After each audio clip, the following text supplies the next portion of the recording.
Hello friends, स्वागत है आपका आपके अपने लीगल चैनल सोच पर प्रहार में। मैं हूं एडवोकेट सनी शर्मा। दोस्तों, आज का ये जो टॉपिक है ये इस बात पे डिपेंड करता है कि हस्बैंड पक्ष के पास क्या राइट होते हैं पत्नी पक्ष के ऊपर कार्यवाही करने के। और इसमें से स्पेसिफिक एक केस पर हम आज के इस वीडियो में बात करने वाले हैं। आपने देखा होगा कि जब मैट्रिमोनियल विवाद होता है तो आपके ऊपर एक 498 की एफआईआर, एक 125 सीआरपीसी का केस, एक डीवी एक्ट का मुकदमा दायर हो जाता है। ये तीन केस होने के बाद आपके पास दो ही ऑप्शन होते हैं। या तो आप इन तीनों केस के लिए वाइफ के प्लेस पे जाकर के इनको फाइट करो, या फिर आप ऐसा करो कि आपके साथ जो उन्होंने गलत किया है उसके लिए अपने प्लेस पर कुछ मुकदमे दर्ज करो। और कई बार आपके पास उनके खिलाफ बहुत सारे एविडेंस भी होते हैं, तो कहीं ना कहीं वो दबाव फील करेंगे कि भाई एविडेंस भी है, कहीं प्रॉब्लम ना हो जाए हमको। और दूसरा, उनको भी वैसे ही आना पड़ेगा जैसे आपको जाना पड़ता है, तो बहुत फर्क पड़ता है। अब यहाँ पे क्वेश्चन आता है कि सर हम करें क्या। तो आज का ये वीडियो स्पेसिफिकली कुछ सिंपल चीज़ों को बताने के लिए। देखो, कुछ चीज़ें तो टेक्निकल है जो नहीं बताई जा सकती। मेरे बहुत सारे वीडियो पहले भी बनाए हैं जिनमें आपने देखा होगा मैंने स्पेसिफिक कभी नहीं बताया, क्योंकि वो डिपेंड करता है आपके मामले का कंटेंट क्या है, मैटर क्या है उस पर। लेकिन कुछ चीज़ें ऐसी हैं जो आप कर ही सकते हो। बहुत सारे लोगों का ये भी मानना होता है कि सर ऐसा है कि एफआईआर के अंदर उन्होंने 4 लोगों के नाम लिखवाए थे, उनमें से 3 लोगों के नाम पुलिस ने हटा दिए, तो अब हमें उनके ऊपर डिफेमेशन का सूट या डैमेजेस का सूट फाइल करना है, तो क्या कर सकते हैं।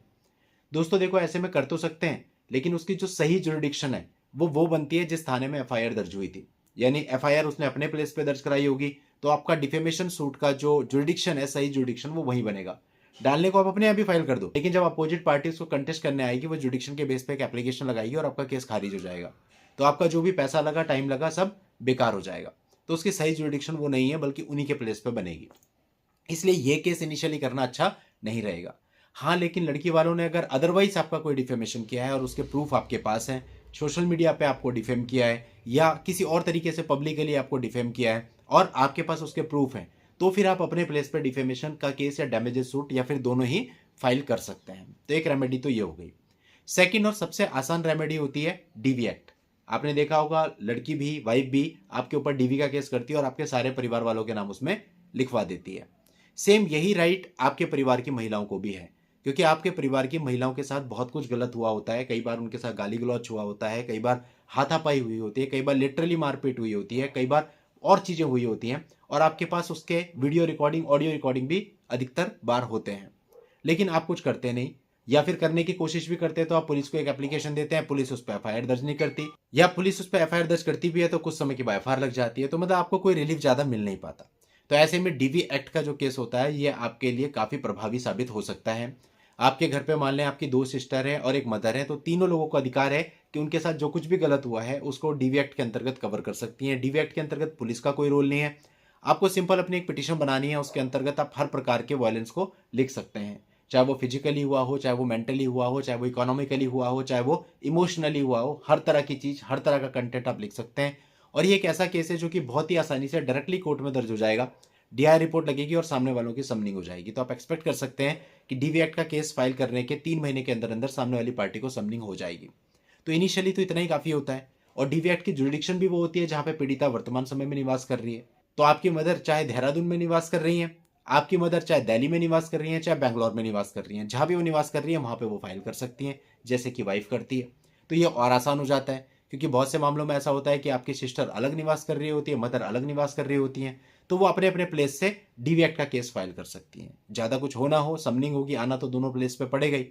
और जब आप आएंगे तो आपको रियलाइज होगा कि आपने कितना गलत किया है। और चूंकि उनके पास तो अधिकतर समय प्रूफ भी नहीं होते जहां पे झूठे केस होते हैं, और आपके पास प्रूफ होते हैं, बिकॉज आप सही कह रहे हैं। कहने का मतलब जो पार्टी सही कह रही है उसके पास प्रूफ होंगे। तो अगर आप झूठे मुकदमे का शिकार हैं और आपके पास वाइफ और उसके परिवार वालों के खिलाफ कुछ प्रूफ है, तो आप डीवी एक्ट का केस बड़े ही आराम से उनके ऊपर दायर कर सकते हैं। तो ये आपकी 2 रेमेडी तो ऐसी हो गई। एक तो डिफेमेशन सूट, जहां उसने आपको अदरवाइज डिफेमेशन किया है, वहां पर डिफेमेशन सूट और डैमेजेस सूट आप अपने प्लेस पे फाइल कर सकते हैं। सेकंड हो गया आपका डीवी एक्ट का सूट, जो कि आप सभी फाइल कर सकते हैं। ये दोनों रेमेडी कॉमन रेमेडी है और इसको जनरलाइज रूप में बताया जा सकता है, जैसे मैंने आपको बताया। इसके अलावा जो रेमेडीज होती हैं वो स्पेसिफिक हो जाती है।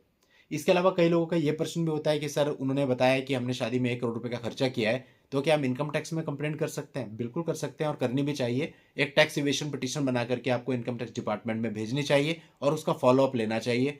हो सकता है डिपार्टमेंट उस पर कार्रवाई करे, हो सकता है ना करे, हो सकता है अभी ना करे, 2 साल बाद करे, क्योंकि आपने देखा होगा इनकम टैक्स डिपार्टमेंट में ऐसा होता है। आज की जो कंप्लेंट होती है, कई बार 4 साल के बाद आपको नोटिस रिसीव होता है, क्योंकि काम बहुत है, कंप्लेंट्स बहुत है, टाइम लगता है, लेकिन आप एक डाल के तो रखें, तो उसमें कोई आपका नुकसान नहीं है, कोई आपको केस नहीं लड़ना है, सिंपल एक टैक्स इवेशन पिटीशन आप फाइल कर देंगे। तो अब ये आपकी 3 रेमेडी हो गई जो आप इजीली कर सकते हैं। बाकी इसके अलावा अगर कोई सिविल मैटर है तो वो केस भी आप कर सकते हैं। उससे भी ये होता है एक बर्डन तो सामने वाले पर रहता है। ये फॉर एग्जाम्पल कई बार होता है कि सारा का सारा पैसा मैंने लगाया, लेकिन इन गुड फेथ की मेरी वाइफ है, मैंने वाइफ के नाम से प्रॉपर्टी ले ली, या फिर मैंने जॉइंट में प्रॉपर्टी ले ली, आधा शेयर मेरा आधा वाइफ का, लेकिन सारा पैसा मेरा खुद का लगा हुआ है। तो ऐसे केस में आप जो है उस सेल डीड को कैंसिल कराने के लिए या टाइटल सूट के लिए आप एक अलग से सिविल केस भी फाइल कर सकते हैं। तो अगर ऐसी परिस्थिति है तो आपको ऐसा भी करना चाहिए। और अगर ऐसी परिस्थिति है कि आपके घर पर कब्जा किया हुआ है, छोड़ने रही है, और जो घर है वो मम्मी के नाम पे है या पापा के नाम पे है या आपके किसी और परिवार वालों के नाम पे है, तो आपको इविक्शन सूट भी फाइल करना चाहिए। तो कहने का मतलब है क्रिमिनल के साथ साथ सिविल भी रेमेडी आपने ले ली, तो 3 4 5 आपके पास रेमेडी बन गई। अब हर एक के मामले की परिस्थितियां अलग होंगी, उस परिस्थितियों के हिसाब से आप काम कर सकते हैं, स्टेप ले सकते हैं। इसके अलावा और भी क्रिमिनल केस किए जा सकते हैं, बट इनिशियली जो डीवी का केस है, टैक्स इवेशन पिटीशन है, और पब्लिकली यदि उन्होंने आपको डिफेम किया है, तो ये 3 केस तो ऐसे हैं जो सभी लोग आसानी से इजीली कर सकते हैं।